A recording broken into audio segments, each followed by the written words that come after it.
Community Platform Wars, Episode 5, Discourse.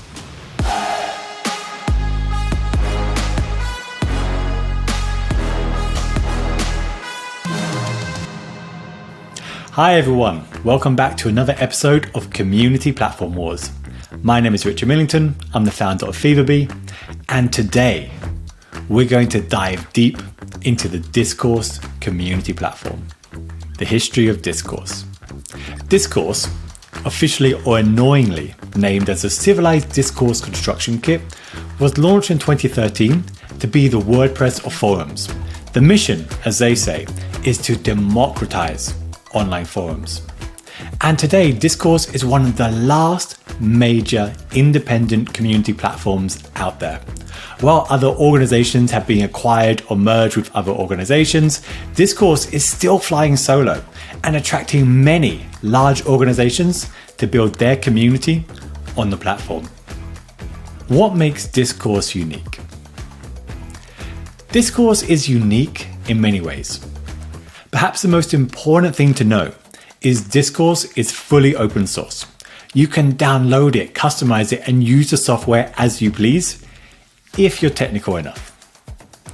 The open source approach is what allows Discourse to benefit constantly from updates and improvements from a large community of developers.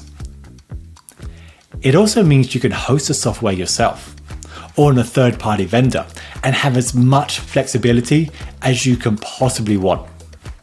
The obvious downside of this, however, is you'll need to manually maintain and update it with each new update, and that can be a real pain to do.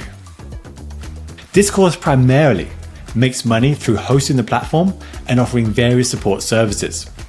At the enterprise level, costs begin at $2,000, but they can raise to $10,000 a month and far beyond that, depending upon the unique needs of the organization. Customized services are also charged as an extra cost to this. But perhaps the critical thing to know about Discourse is it's always been a product-led business. They're rigid, perhaps even their ruthless focus has been developing the best forum software out there. What's great about Discourse? The current Discourse platform is both unique and successful in some very specific ways.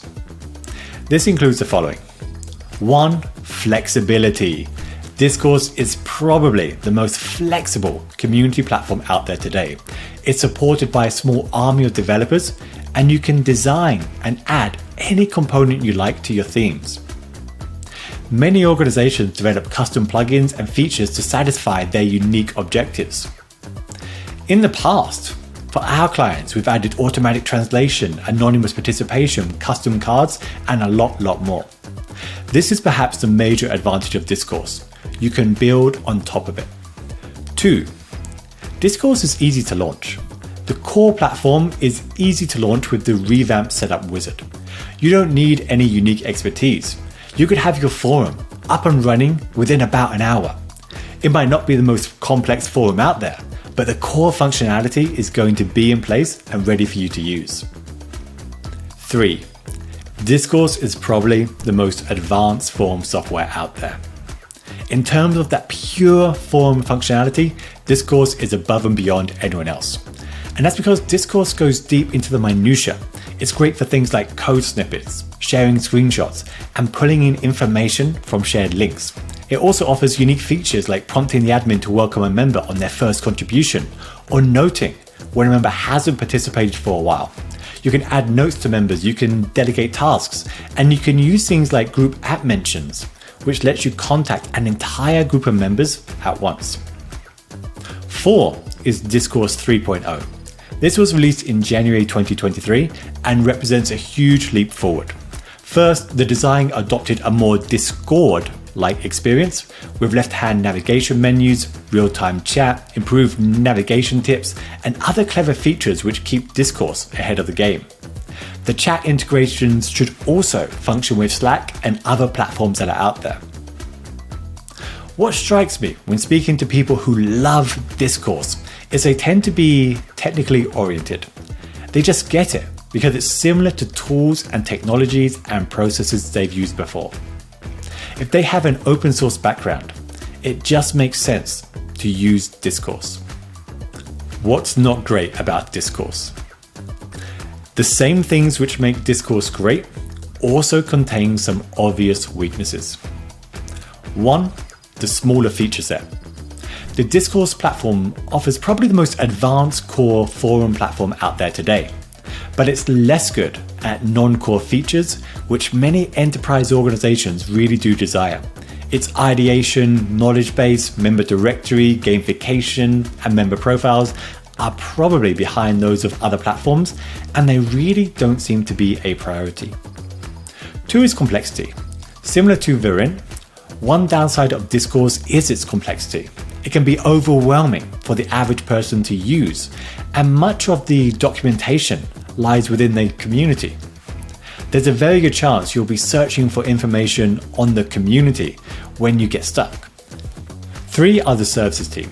Discourse is a famously product-led organization. This means that there's been a neglect of the kind of service support which many enterprise customers have required, especially in areas like sales, customer success, and other channels. While this is improving, our experience is other vendors are still ahead of Discourse in the service support they provide to their customers. 4 is the user experience. A frequent complaint about Discourse is that it presents you with so many options that it can feel overwhelming to the casual visitor. Many of the forums also look relatively the same and can be incredibly text heavy. While they're examples of attractive Discourse forums, you'll need support to set them up. How important these downsides are to you really depends entirely upon what matters most to you when you're selecting a community platform. So should you build your community on Discourse? This really depends on a simple question. Do you need the most advanced forum experience, or do you need a broader experience? Discourse is one of, if not the most advanced forum platform out there today. It's really on the cutting edge of what forums can do. The updated design is great, the chat functionality is great, and I'm really excited to see what they do with AI. If you're building a developer community, Discourse is a no-brainer. Likewise, if you're building a community for the more tech-savvy folks or gamers, then Discourse is again a fantastic option. However, if you need more than advanced forum software or need a less cluttered experience, other platforms might be a better match. What's been your experience with Discourse? Now it's your turn. Have you considered using Discourse or not? Have you used Discourse before or not? What did or didn't sway your decision? What has your experience been like? You can leave your comments below. Thank you for watching.